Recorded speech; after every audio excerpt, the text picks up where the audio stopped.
واہرے عورتوں نام ہے سترنگی کہکشاں کا، چمکے تو سونا اور پھر جائے تو ناگن کا روپ ڈھال لیتی ہے۔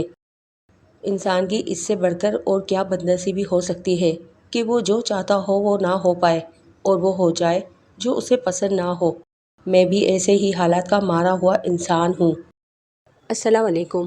کہانی سننے سے پہلے آپ میرے اردو قصہ کہانیاں چینل کو سبسکرائب کر کے بیل نوٹیفیکیشن کو آن کر دیں تاکہ آپ کو ملتی رہے میری ہر آنے والی ویڈیو کا نوٹیفیکیشن۔ کہانی پسند آنے پر ویڈیو کو لائک شیئر ضرور کیجیے۔ میرے ابا جان نے بیک وقت 3 شادیاں کر رکھی تھی، ایک والدین کی پسند کی اور 2 اپنی پسند کی۔ میری ماں ان کی برادری کی تھی اور ان کے والدین کی پسند کی تھیں۔ ان کی پہلی شادی میری ماں سے ہوئی تھی، اس لحاظ سے میں تمام بہن بھائیوں میں بڑا ہوں۔ ان دنوں ہمارے خاندان کے مالی حالات بہتر تھے، گزر بسر بہتر انداز میں ہو رہی تھی۔ ہم سب اکٹھے ہی رہتے تھے۔ نہ جانے وہ تینوں سوکنیں ایک دوسرے کو کیسے برداشت کر رہی تھیں، دل یا اوپر سے۔ حالات اور وقت بدلتے دیر نہیں لگتی۔ یہ فقیروں کو بادشاہ اور بادشاہوں کو بھکاری بنا دیتا ہے۔ وقت کا سمندر بڑا ظالم ہوتا ہے، تھپیڑوں کے زور پر زندگی کا سفر جاری رکھنے پر مجبور کیے رہتا ہے، اور جب انسان ہار جاتا ہے تو یہی وقت اسے ساحل پر لے آتا ہے۔ میرے ابا جان کاروباری شخص تھے، لاکھوں میں کھیلتے تھے، کسی قسم کی مالی پریشانی، غم اور فکر نہ تھی۔ اسی وجہ سے انہوں نے 3 شادیاں کر رکھی تھیں، لیکن ان خوشگوار حالات میں بھی ان کا میری ماں کے ساتھ سلوک اچھا نہ تھا، کیونکہ وہ ان کی پسند نہ تھی۔ میری دادی میری ماں کی شادی کے کچھ عرصے بعد ہی فوت ہو گئی تھی۔ اس وقت میں پیدا ہی نہیں ہوا تھا۔ دادی کے بعد دادا جان ہی امی کے ہمدرد تھے۔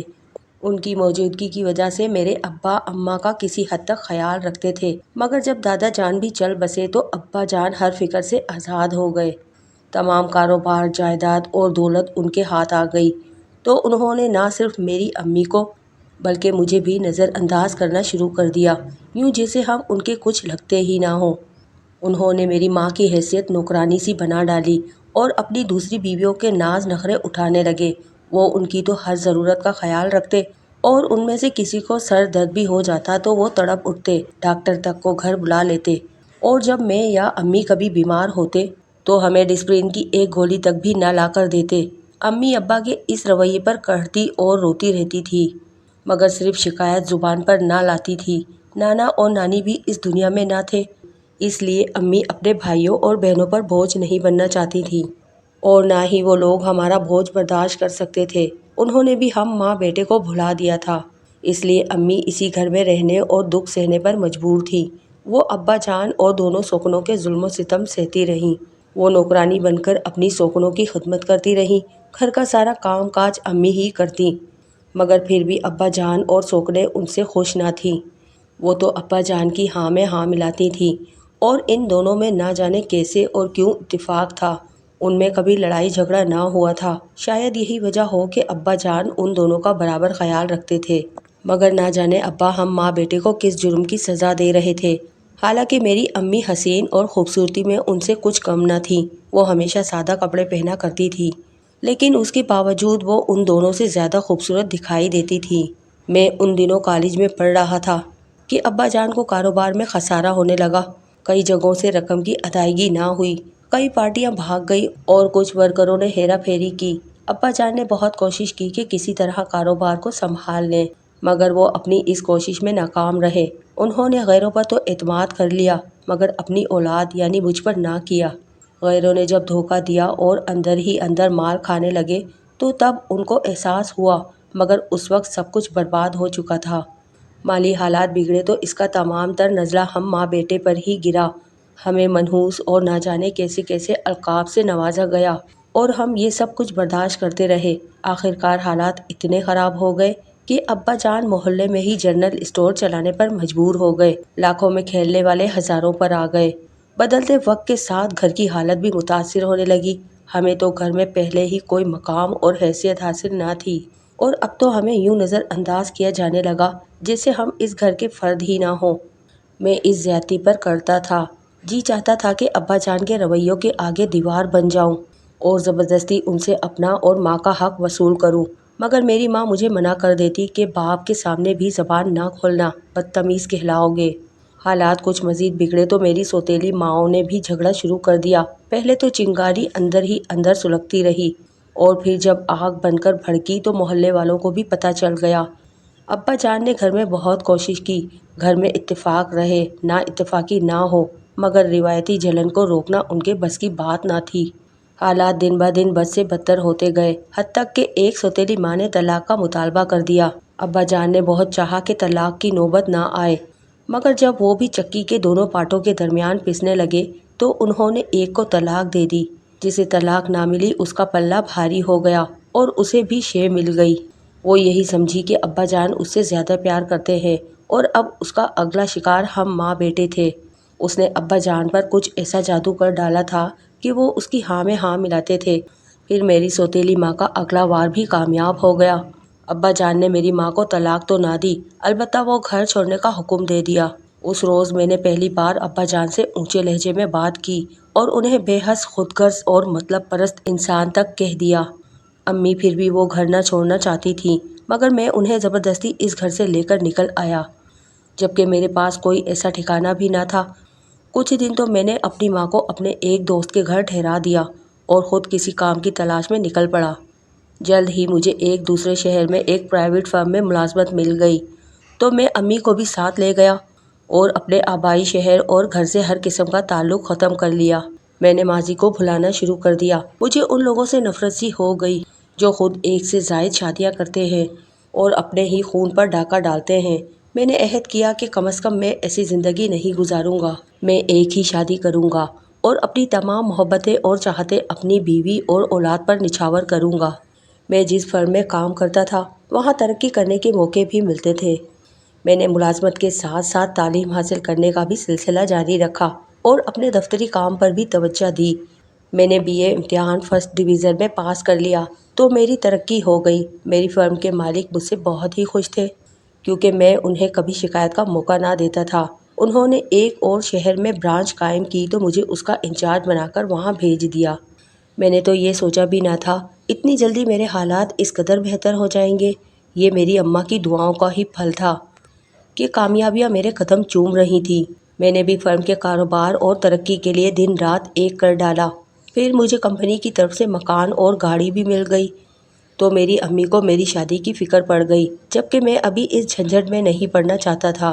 قدرت نے مجھے حسن و جمال بھی خوب دیا تھا کہ میں کسی کے دل کی دھڑکن بننے کے قابل تھا، مگر میں جسے تلاش کر رہا تھا وہ مجھے ابھی تک نہ ملی تھی۔ اس لیے امی کو میں یہ کہہ کر ڈال رہا تھا، جب بھی مجھے اپنی پسند کی لڑکی ملی میں آپ کو بتا دوں گا، پھر اسے بہو بنا کر لانا آپ کا کام ہوگا۔ آخر کار مجھے میری پسند کی لڑکی مل ہی گئی تھی۔ میں نے نورین کو زندگی کا ہمسفر بنانے کا فیصلہ کر لیا اور اپنے دوست کی مدد سے نورین کے بارے میں بہت کچھ معلوم کر لیا۔ وہ 2 بھائیوں کی اکلوتی بہن تھی، اچھے معزز خاندان سے تعلق رکھتی تھی۔ اس کے بھائیوں کی شادیاں ہو چکی تھی، نورین کے لیے بھی کئی رشتے آ چکے تھے، مگر کوئی بھی اس کے معیار پر پورا نہیں اتر رہا تھا۔ اس کے ماں باپ نے اسے اس معاملے میں خود مختار بنا رکھا ہے، وہ ہر ایک میں کوئی نہ کوئی خامی نکال کر اسے مسترد کر دیتی ہے۔ وہ مضبوط کردار کی پڑھی لکھی لڑکی تھی۔ ان تمام حقائق سے آگاہ ہونے کے بعد میں نے عہد کیا کہ میں نورین کو حاصل کر کے ہی رہوں گا۔ اگر قدرت کو ہمارا تن منظور ہوا تو میرے من کی خواہش ضرور پوری ہوگی۔ نورین نے میرے من میں ایک آگ سی لگا دی تھی اور میں اس کی چاہت کی دھیمی دھیمی آگ میں جل کر ایک سکون سا محسوس کرنے لگا تھا۔ میں نے امی کو بھی اپنی کیفیت سے آگاہ کیا اور واضح کر دیا کہ نورین کو ہر صورت میں آپ کی بہو بننا چاہیے، یہ میری زندگی اور موت کا مسئلہ ہے۔ امی نے میری بےتابی دیکھی تو کہنے لگیں، بیٹا مجھے تمہاری خوشیاں عزیز ہیں، میں اسے ہر حال میں لے کر آؤں گی۔ 1-2 بار امی اکیلی ہی نورین کے گھر گئیں، بعد میں بھی ان کے ہمراہ گیا۔ نورین میرے سامنے تو نہ آئی، لیکن اس نے مجھے دیکھ تو لیا تھا۔ اس نے میری گفتگو سنی اور پھر ہاں کر دی۔ اس روز میں بہت خوش تھا، میرے پاؤں زمین پر نہ ٹکے تھے کہ میں حیران بھی تھا کہ نورین نے کیا دیکھ کر اور کیا سوچ کر میرے حق میں فیصلہ دے دیا، بلکہ اس سے قبل وہ کئی رشتے ٹھکرا چکی تھی۔ میرے دوست اور اس کی بیوی نے جب نورین کا فیصلہ سنا تو وہ میری خوش قسمتی پر رقص کرنے لگے۔ وہ بھی حیران تھے کہ نورین نے اتنی آسانی سے ہاں کیسے کر دی۔ امی نے دیر نہ کی اور جلدی سے منگنی کی رسم ادا کر دی اور پھر 3 ماہ بعد میری شادی دھوم دھام سے نورین سے ہو گئی۔ نورین میرے گھر کیا آئی، لگتا تھا میرے آنگن میں چاند اتر آیا ہے۔ نورین نے بھی مجھے پہلی نظر میں پسند کر لیا تھا۔ اپنی ازواجی زندگی کی اول شب ہم نے ڈھیروں عہد کر لیے، مستقبل کے حسین سپنے سجائے۔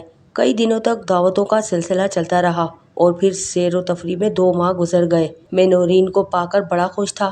مجھے یہ مان تھا کہ میری شریک حیات لاکھوں میں ایک ہے اور ہماری ازواجی زندگی یقیناً نہایت ہی پرسکون اور شاندار گزرے گی، کیونکہ ہمیں ایک دوسرے سے محبت تھی، ایک دوسرے پر اعتماد اور بھروسہ تھا۔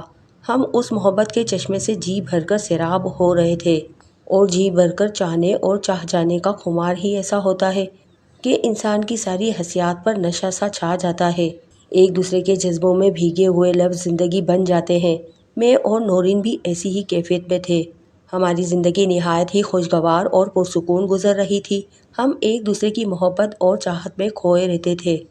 البتہ میں کبھی کبھار یہ محسوس کرتا کہ نورین مجھ سے کچھ کہنا چاہتی ہے، لیکن الفاظ اس کے ہونٹوں پر آ کر رک جاتے۔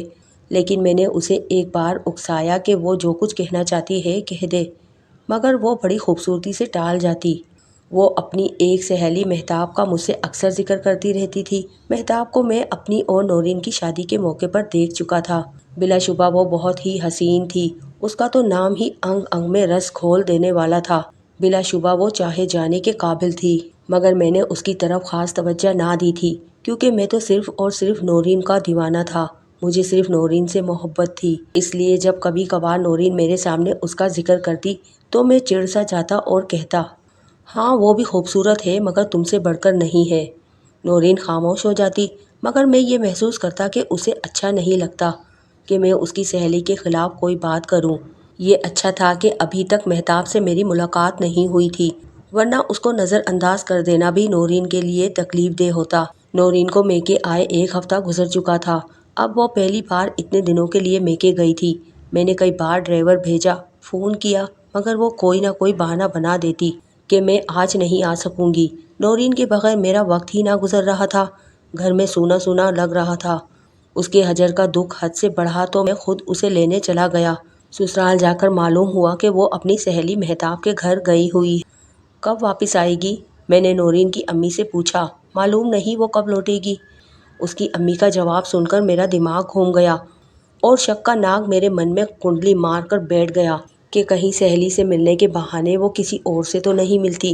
یہ سوچ کر میرے اندر جھکڑ چلنے لگے، شک اور نفرت کا پودا سر ابھارنے لگا۔ لیکن دل نہیں مان رہا تھا کہ نورین ایسی ہو سکتی ہے۔ شادی کے بعد کسی سہیلی کے گھر رکنے کا کوئی جواز ہی نہیں تھا۔ میں وہاں زیادہ دیر نہ ٹھہرا اور مہتاب کے گھر کی طرف روانہ ہو گیا۔ نورین وہاں ہی تھی۔ مجھے وہاں دیکھ کر نورین سکتے میں رہ گئی، جبکہ مہتاب کی خوشی کا کوئی ٹھکانہ نہ تھا۔ اس نے مجھے بیٹھنے کو کہا تو میں نے بیٹھنے سے انکار کر دیا اور نورین کو مخاطب کر کے کہا، میں تمہیں لینے آیا ہوں، تمہیں اسی وقت میرے ساتھ چلنا ہوگا۔ میرے لہجے میں غصہ اور ناراضگی کا عنصر نمایاں تھا، اس لیے نورین نے کوئی بات نہ کی اور خاموشی سے میرے ساتھ چل پڑی۔ میں نے راستے میں بھی اس سے کوئی بات نہ کی۔ رات کو جب ہم سونے کے لیے اپنے کمرے میں آئے تو میں نورین پر برس پڑا۔ میں نے اسے شک کا اظہار بھی کر ڈالا اور اس سے پوچھا کہ 3 دن مہتاب کے گھر رہنے کا کیا مقصد ہے، اور پھر میرے علم میں لائے بغیر اور میری اجازت کے بغیر تم اس کے گھر میں کیوں ٹھہری؟ میں تو تمہیں میکے چھوڑ کر آیا تھا، تو پھر وہاں سے مہتاب کے گھر جانے اور وہاں ٹھہرنے کا کیا مقصد ہے؟ یقیناً کوئی ایسی بات ہے یا راز ہے جسے تم دونوں جانتی ہو۔ میرا تیر نشانے پر لگا۔ میرے آخری الفاظ سن کر نورین تڑپ اٹھی۔ اس نے آگے بڑھ کر میرے پاؤں چھو لیے اور بولی، آپ مجھ پر شک نہ کریں، نہ الزام لگائیں، کیونکہ میں صرف آپ کی ہوں۔ ایسا الزام لگانے سے بہتر ہے کہ آپ میرا گلا گھونٹ دیں۔ آپ نے جو کچھ سمجھا ہے وہ غلط ہے۔ آپ میری زندگی میں آنے والے واحد مرد ہیں۔ میں جس روز کسی اور کا تصور کروں، خدا کرے وہ دن میری زندگی کا آخری دن ہو۔ حقیقت کچھ اور ہی ہے۔ میں نے کئی بار آپ کو بتانا چاہا پر ہمت نہ ہوئی۔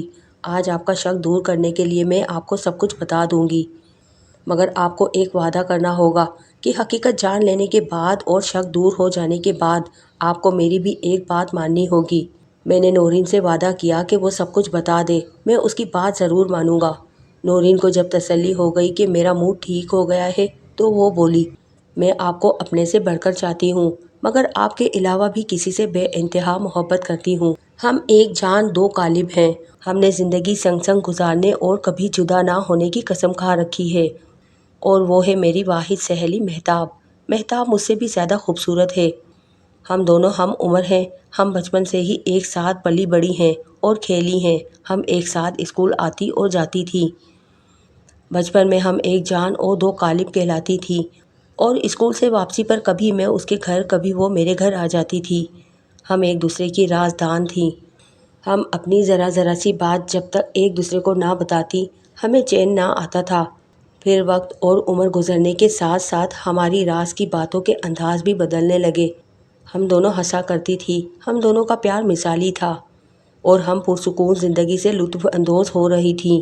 اور کبھی ہم دونوں ہی رو رو کر اپنے آپ کو ہلکان کر لیتی تھی۔ یہ دیکھ کر ہمارے گھر والے کہتے، جب تم دونوں کی شادی ہو جائے گی تو تم دونوں کیا کرو گی؟ ہمارا جواب یہی ہوتا کہ ایسا نہیں ہوگا۔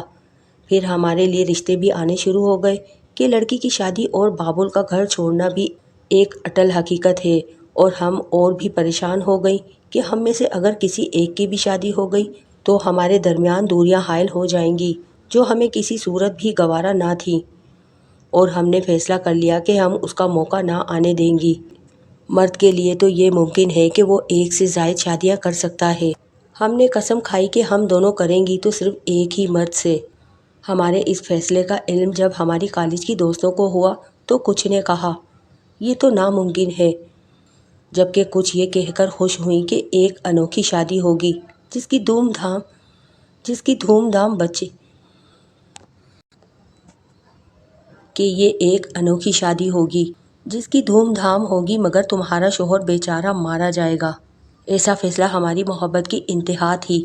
میں جانتی ہوں کہ ایسی محبت تو کہانیوں میں ملا کرتی ہے، لیکن اب جب میں خود اس دور سے گزری ہوں تو احساس ہوا ہے کہ ایک غیر اختیاری فعل ہوتا ہے جو کسی کے ساتھ بھی پیش آ سکتا ہے۔ ہم نے یہ فیصلہ کیا ہے کہ جس سہیلی کی شادی پہلے ہوگی یہ اس کی ذمہ داری ہے، وہ اپنی سہیلی کی شادی اپنے خاوند سے کروا دے گی تاکہ قسم اور عہد حقیقت میں بدل جائیں، جو ہماری طرح وفا اور خلوص کا پتلا ہو۔ اس لیے میں اور مہتاب کئی رشتے ٹھکرا چکی تھی، نہ جانے کیوں کسی پر اتنا اعتماد کرنے کو دل ہی نہ کرتا تھا۔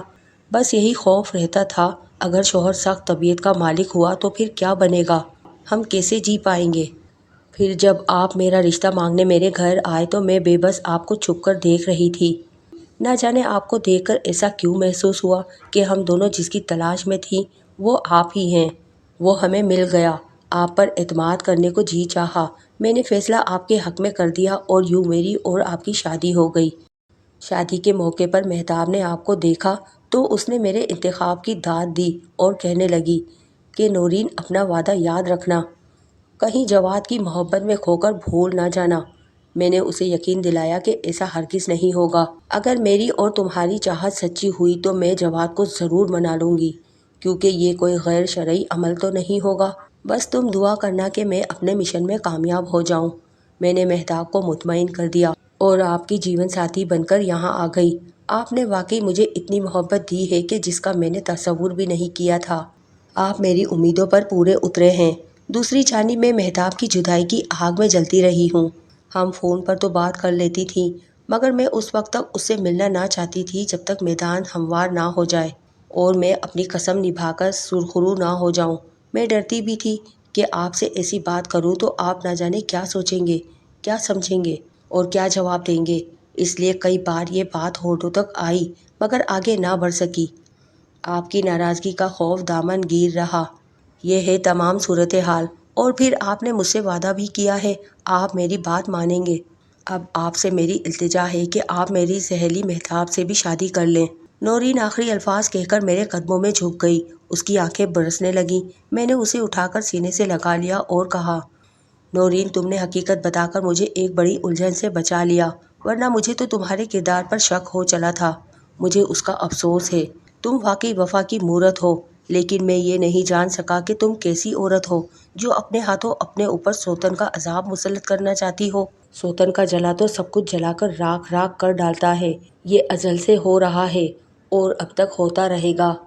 پھر میں نے تفصیل سے اپنے ماضی سے آگاہ کیا اور اپنے ابا جان کی 3 شادیوں کی مثال دیتے ہوئے کہا، ان کا حشر دیکھ کر میں نے یہ عہد کیا تھا کہ میں تمام عمر صرف ایک ہی بیوی کا ہو کر رہوں گا۔ دوسری شادی کے نام سے مجھے نفرت سی ہو گئی تھی۔ اس میں صرف اور صرف خرابی ہی خرابی ہے اور گھاٹا ہی گھاٹا ہوتا ہے۔ دو بیویوں میں کبھی بھی اتفاق اور محبت کا ناطہ قائم نہیں ہو سکتا۔ کوئی بھی عورت اپنی محبت تقسیم ہوتے نہیں دیکھ سکتی۔ اس لیے بہتر یہی ہے کہ تم مجھے مجبور نہ کرو، ورنہ ہم دونوں ہی گھاٹے میں رہیں گے۔ مگر نورین میری کوئی دلیل نہ مانی اور کہنے لگی، کیسی سوتن، مہتاب میری دوست ہے، میری سہیلی ہے، وہ میرے دل کا ایک حصہ ہے۔ اگر ہم ایک ساتھ نہ رہیں تو ہم جی نہ سکیں گی، اس لیے آپ کو دو زندگیاں بچانے کی خاطر یہ قربانی دینی ہوگی۔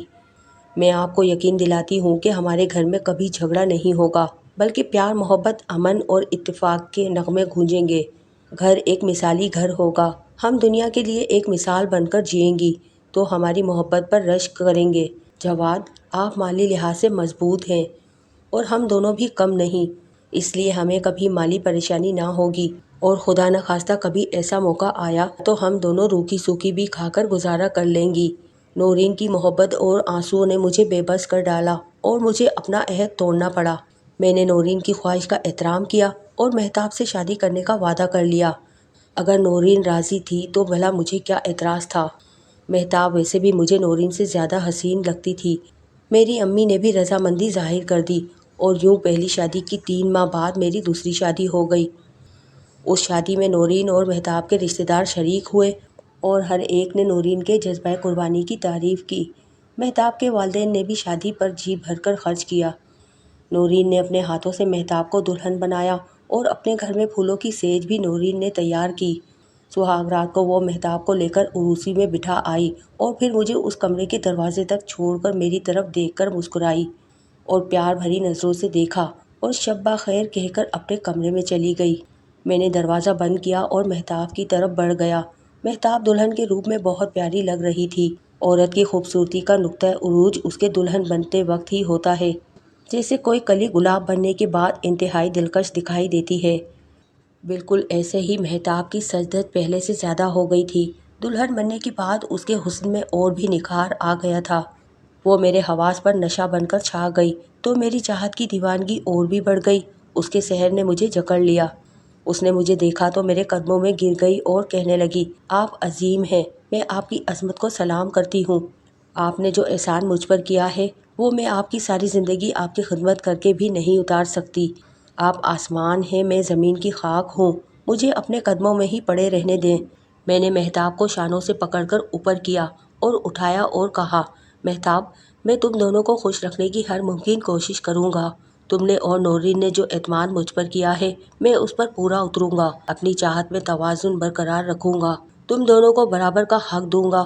اگر پھر بھی کبھی غلطی سے پلڑا ایک طرف جھک جائے تو برابری کا ثبوت دینا، کیونکہ میں دانستہ کبھی ایسا نہیں کروں گا۔ تم میری زندگی میں ایک امتحان بن کر آئی ہو، خدا کرے میں اس امتحان میں کامیاب ہو جاؤں۔ نورین اور مہتاب نہایت ہی مسرور تھی کہ انہوں نے جو خواب دیکھا تھا اس کی تعبیر انہیں مل گئی تھی، جس کا ملنا اتنا آسان تو نہ تھا۔ دونوں ہی میری احسان مند تھیں کہ میں نے ہی ان کے خواب کو حقیقت کا روپ دیا ہے۔ دونوں ہی میری امی کی اتنی خدمت کرتی تھی کہ میری امی ہر لمحہ ان دونوں کو دعائیں دیتی رہتی تھی۔ ماضی میں جو دکھ اور درد ہم نے جھیلے تھے، اب اتنی خوشیاں پا کر ہم ماضی کو بھلا بیٹھے تھے۔ ہم میں یہ معاہدہ طے پایا تھا کہ ایک رات نورین کے کمرے میں، ایک رات مہتاب کے کمرے میں سویا کروں گا۔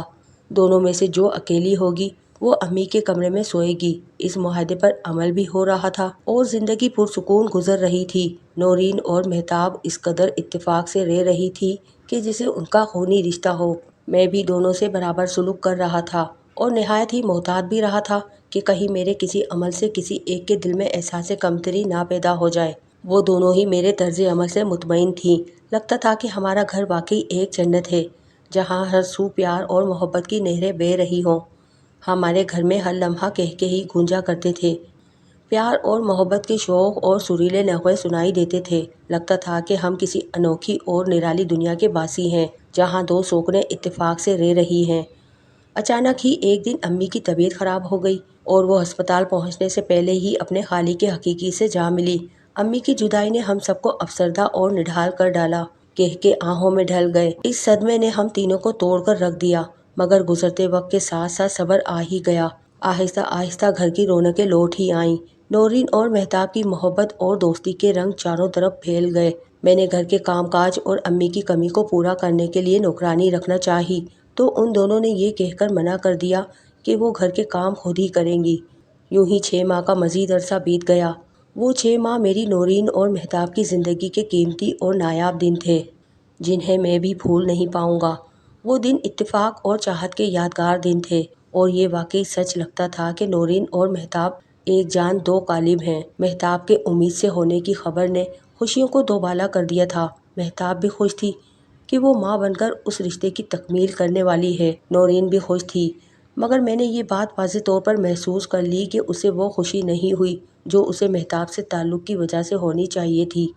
ہونا تو یہ چاہیے تھا کہ وہ مہتاب کے ہونے والے بچے کو اپنا ہی بچہ جانتی اور اتنی خوشی ہوتی جتنا مہتاب کو ہو رہی تھی، مگر نورین نے ایسی خوشی کا اظہار نہ کیا جو اس کا حق بنتا تھا۔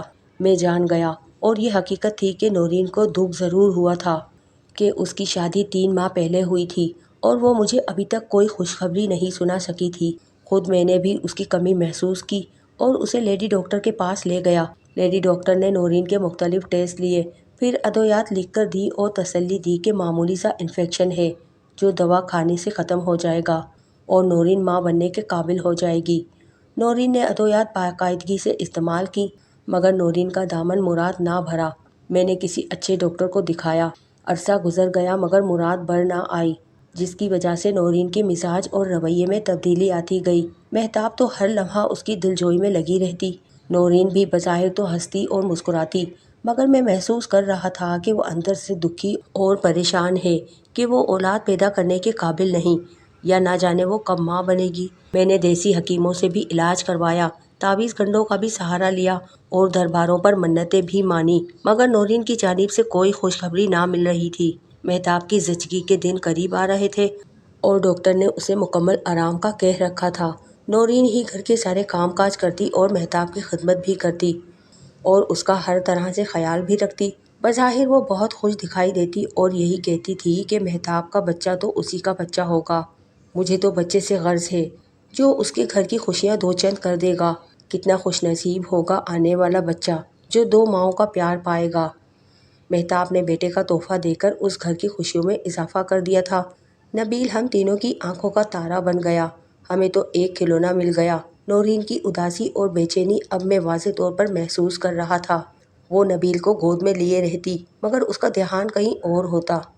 اس کے دکھ کا مجھے احساس تھا، اس لیے میں نے اس کے علاج پر دن رات ایک کر ڈالے تھے۔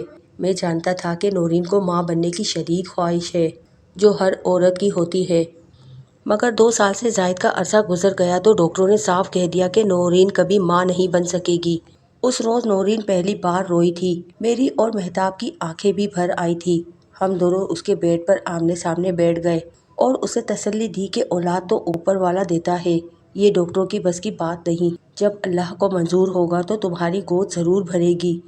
تم اس سے مانگو تو وہ تمہیں نا امید نہیں کرے گا، کیونکہ خلوص دل سے مانگی جانے والی دعائیں کبھی رائگار نہیں جاتی۔ وہ تمہارا دامن مراد یقیناً بھرے گا۔ بڑی مشکل سے نورین کو نارمل کیا، مگر پھر بھی اس کے چہرے کی وہ رونق اور دلکشی ختم ہو گئی جو شروع سے ہی نظر آتی تھی۔ میں اور مہتاب ہر لمحے اسے خوش رکھنے کی کوشش میں لگے رہتے تھے۔ مجھ سے نورین کی یہ محرومی اور اداسی نہ دیکھی جاتی تھی۔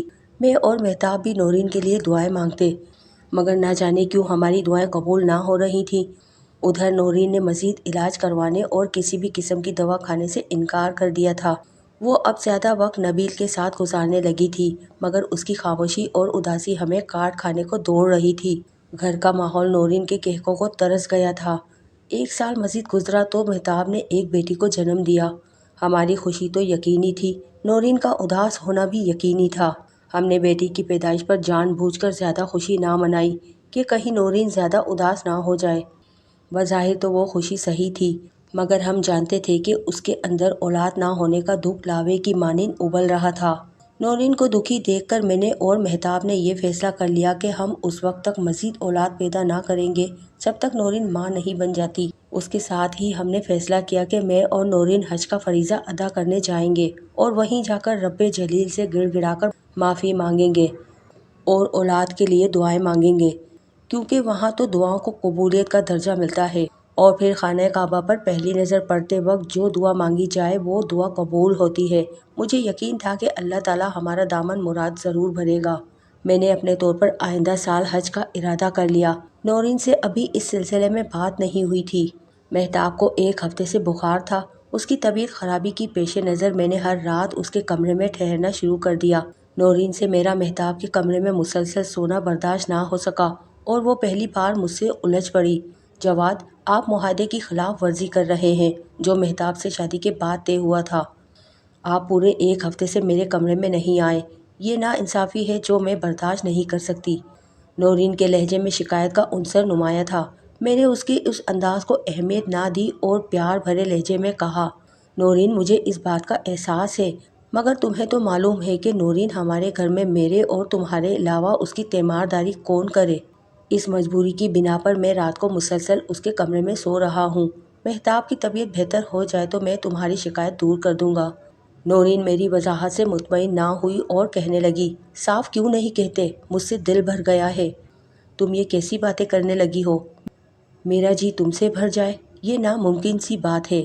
تم تو میری زندگی کی بہار ہو، میرا پہلا پیار ہو۔ چلو ایسا کرتے ہیں کہ جب تک مہتاب کی طبیعت ٹھیک نہیں ہو جاتی تم بھی اسی کمرے میں سویا کرو۔ مگر نورین نہ مانی اور کہنے لگی، میں جان گئی ہوں اب تو میری حیثیت ایک پالتو پرندے کی سی ہو گئی ہے۔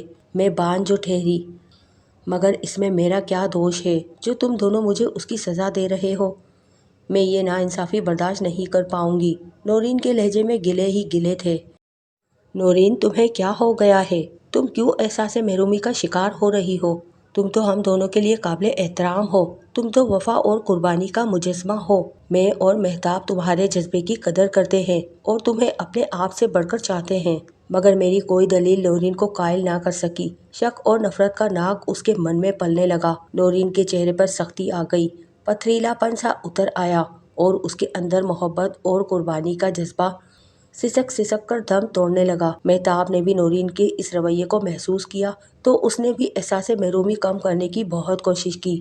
اس کو یقین دلایا کہ ہم دونوں اس سے بے تحاشا محبت کرتے ہیں، بلکہ ہماری محبت تو عقیدت کا روپ دھار چکی ہے۔ نبیل اور مریم بھی تمہاری ہی اولاد ہیں۔ جب تک ہم دونوں ایک جان اور 2 قالب ہیں تو پھر اولاد کی بھی تفریق نہیں ہونی چاہیے۔ میری اولاد تمہاری اولاد ہے، میری ہر خوشی تمہاری ہے اور تمہارے دکھ اور درد میرے ہیں۔ مگر نورین پھر بھی مطمئن نہ ہوئی۔ نفرت کا جذبہ چڑھتا دریا ہوتا ہے جو اپنے پیچھے تباہی اور بربادی کا ایک نہ ختم ہونے والا صحرا چھوڑ جاتا ہے۔ اس روز پہلی بار نورین اپنی جان سے عزیز سہیلی اور اپنی سوتن مہتاب سے الجھ پڑی۔ اس نے مہتاب کو جی بھر کر برا بھلا کہا، وہ اس کے حق پر ڈاکہ ڈال رہی ہے، اس نے اس کا سکھ چین لوٹ لیا ہے۔ مہتاب نے سب کچھ سنا اور سہ لیا اور زبان سے ایک لفظ تک نہ نکالا اور نورین کی ہر بات برداشت کرتی رہی۔ میں نے بڑی مشکل سے نورین کو علیحدہ کیا تو نورین مجھ پر برس پڑی اور کہنے لگی، جواد، تم مجھے کس جرم کی سزا دے رہے ہو؟ میں نے تو نیکی کی تھی، مگر شاید وہی میری غلطی تھی۔ میں نے مہتاب سے تمہاری شادی کرائی، مگر تم دونوں نے میری وفا کی قدر نہ کی اور میرے ارمانوں کا خون کر ڈالا۔ میں جان گئی ہوں تمہیں مجھ سے زیادہ مہتاب سے محبت ہے، اس لیے کہ وہ مجھ سے زیادہ خوبصورت ہے۔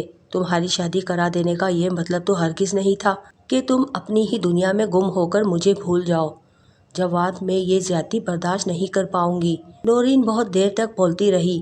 میں جتنا ہی اسے سمجھانے کی کوشش کرتا وہ اور بھی بھڑک اٹھتی، اس لیے میں نے خاموشی اختیار کر لی تھی۔ لیکن میں اور مہتاب دونوں ہی نورین کے اس رویے سے پریشان ہو گئے۔ گھریلو ماحول بھی تلخ سا ہو گیا۔ اب نورین اپنی جان سے عزیز سہیلی کی دشمن بن گئی۔ وہ سارا دن مہتاب سے لڑتی رہتی، مگر آفرین ہے مہتاب پر کہ وہ خاموشی سے نورین کی بات سن لیتی اور کبھی حرف شکایت زبان پر نہ لاتی۔ نورین کو سمجھانا اب ہمارے بس میں ہی نہ رہا۔ ہم جب بھی اسے یہ احساس دلاتے کہ ہمیں اس سے نفرت نہیں بلکہ ہم اس سے پہلے سے بڑھ کر محبت کرتے ہیں تو وہ اتنی ہی بگڑ جاتی اور پورے گھر کو سر پر اٹھا لیتی۔ میں ایسی ہی باتوں سے ڈرتا تھا اور اسی بنا پر دوسری شادی نہیں کرنا چاہتا تھا، مگر اب تو یہ سب کچھ سہنا پڑ گیا تھا۔ میں دن رات پریشان رہنے لگا۔ نورین جو میری پہلی محبت تھی، اس کی حالت پر میرا دل دکھتا تھا۔ میری چاہت میں تو کوئی کمی نہ آئی تھی، مگر نورین سچائی قبول کرنے پر تیار نہ تھی۔ اس رات میں نورین کے کمرے میں تھا اور بڑے پیار سے اسے سمجھا رہا تھا کہ وہ شک اور نفرت کرنا چھوڑ دے۔ جواد تم مجھے کتنا چاہتے ہو؟ اس نے اچانک سوال کیا۔ یہ بھی کوئی پوچھنے کی بات ہے؟ نورین میں تو تمہیں اپنے آپ سے بھی بڑھ کر چاہتا ہوں۔ تو پھر میری ایک بات مانو، مہتاب کو طلاق دے دو۔ نورین کے الفاظ برچھیوں کی مانند میرے دل و دماغ میں اتر گئے۔ مجھے پہلی بار نورین پر غصہ آیا اور میں چیخ اٹھا، نورین تم ہوش میں تو ہو؟ یہ وہی مہتاب ہے جسے تم خود میری دلہن بنا کر لائی تھی۔ تمہارے کہنے پر ہی میں نے دوسری شادی کی تھی۔ تمہارے کہنے پر ہی میں نے مہتاب سے شادی کی تھی، اور اب تم خود ہی اسے طلاق دینے کا کہہ رہی ہو۔ میں کسی کو بھی طلاق نہیں دوں گا، نہ مہتاب کو اور نہ ہی تمہیں۔ میں زمانے کی نظروں میں تماشا نہیں بننا چاہتا۔ مہتاب نے تو کبھی شکوہ نہیں کیا، مگر تم نے تو اس گھر کا سکھ اور چین برباد کر ڈالا۔ تمہیں اللہ کا واسطہ ہے اب اس آگ کو مزید نہ بھڑکاؤ۔ میں یہ سب کچھ برداشت نہیں کر سکتا ہوں۔ نورین کو مجھ سے شاید ایسی امید نہ تھی۔ میرے انکار نے اسے اور بھی بھڑکا دیا، اور وہ دھاڑے مار مار کر رونے لگی اور کہنے لگی، اب میں بھی اپنی مرضی کروں گی۔ اب اس گھر میں رہوں گی یا مہتاب رہے گی۔ اس دن سے گھر کا ماحول اور بھی خراب ہو گیا۔ کہکوں کی جگہ سناٹے نے لے لی۔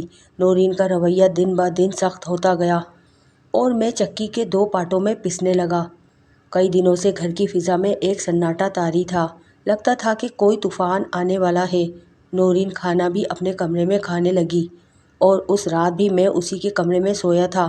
رات 12 بجے کا وقت ہوگا کہ کہیں سے گولیاں چلنے کی آواز نے مجھے جگا ڈالا۔ میں بدحواس سا ہو کر اٹھ بیٹھا۔ نورین بستر پر موجود نہ تھی۔ میں مہتاب کے کمرے کی طرف بھاگا، کیونکہ آواز اسی طرف سے آئی تھی۔ اس کمرے میں داخل ہوا تو اس کمرے کی لائٹ جل رہی تھی، اور مہتاب اپنے ہی بیڈ پر خون میں لت پت پڑی تھی۔ نبیل اور مریم رو رہے تھے۔ قریب ہی نورین کھڑی تھی۔ اس کے ہاتھوں میں میرا ہی ریوالور تھا۔ نورین تم نے یہ کیا کر ڈالا؟ کیوں کیا تم نے یہ سب کچھ؟ میں غصے سے دھاڑا تو نورین نے میری طرف دیکھا اور بولی، ہاں میں نے اسے مار ڈالا ہے۔ میں اپنی محبت کی تقسیم برداشت نہیں کر سکتی تھی، اس لیے کہ تم پر صرف اور صرف میرا حق ہے۔ یہ کہہ کر وہ میری جانب بڑھی تو میں پیچھے ہٹ گیا اور کہا، خبردار میری طرف مت آنا۔ نورین تم قاتلہ ہو، میں تمہیں قانون کے حوالے کروں گا۔ میں نے جلدی سے باہر نکل کر کمرے کا دروازہ بند کر دیا اور پولیس کو فون کیا۔ جب پولیس پہنچی اور انہوں نے نورین کو گرفتار کیا تو وہ اس وقت بے ہنگم کہکے لگا رہی تھی۔ شاید وہ دماغی توازن کھو بیٹھی تھی، مگر پھر بھی اسے تھانے لے جایا گیا۔ بعد میں معلوم ہوا کہ وہ واقعی میں پاگل ہو گئی ہے، لہٰذا اسے پاگل خانے بھیج دیا گیا ہے۔ مگر میرا گھر تو اجڑ گیا۔ مہتاب اور نورین دونوں ہی میری زندگی سے نکل گئی تھی، اور میرے پاس صرف نبیل اور مریم رہ گئے۔ واہ رے عورتوں، نام ہے سترنگی کہکشاں کا، چمکے تو سونا اور پھر جائے تو ناگن کا روپ ڈھار لیتی ہے۔ اسی عورت نے میرا ہنستا بستا گھر اجاڑ ڈالا۔ میرا تو کوئی قصور نہ تھا، مگر پھر بھی سزا میں ہی جھیل رہا ہوں۔ 7 سال گزر گئے ہیں اس حادثے کو۔ نورین ابھی تک پاگل خانے میں ہے۔ میں اس سے ملنے نہیں جاتا، کیونکہ مجھے اب اس سے نفرت ہے۔ اسی نے تو میرے گلشن کو اجاڑا ہے۔ مہتاب کی یاد آتی ہے تو میری آنکھیں جھلک اٹھتی ہیں کہ وہ ایک صابر عورت تھی۔ اس نے دوستی اور شوہر پرستی کا صحیح معنوں میں حق ادا کیا۔ ہر طرف سے مایوس اور تنہا ہو کر میں نے اپنے آبائی گھر کا رخ کیا۔ وہاں جا کر پتہ چلا کہ ابا جان اب اس دنیا میں نہیں رہے، اور تمام کاروبار اور جائیداد سوتیلی ماں اور بھائیوں کے قبضے میں ہے۔ ان لوگوں نے مجھے پہچاننے سے ہی انکار کر دیا تو میں واپس لوٹ آیا۔ اب بھی مجھے دنیا کی ہر چیز اور ہر آرائش میسر ہے، مگر چین نہیں ہے، اور اب میں نبیل اور مریم کے لیے جی رہا ہوں۔ میں نے انہیں ماں باپ دونوں کا پیار دے رکھا ہے۔ میرے دونوں احباب مجھے شادی کے لیے کہتے ہیں، مگر میں سوتیلی ماں اپنی اولاد پر مسلط نہیں کروں گا۔ ڈرتا ہوں کہیں پھر کسی نورین سے واسطہ نہ پڑ جائے، اور بچا کچا سکھ چین بھی جاتا رہے۔